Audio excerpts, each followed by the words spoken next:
What's up guys? Narkin. Sorry for the jump scare guys sa mga nagulat. Sorry talaga. Lagyan ko ng warning ng video na to. Para hindi kayo magulat basta-basta. So by the way guys, I think I need to do some changes in SF South Mall. Kasi guys, sobrang sobrang outdated na yung design sa mall.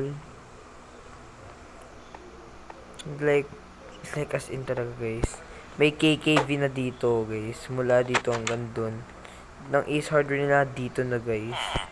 Maliit na lang. That's the reason why I need to change some things in this mall. Super.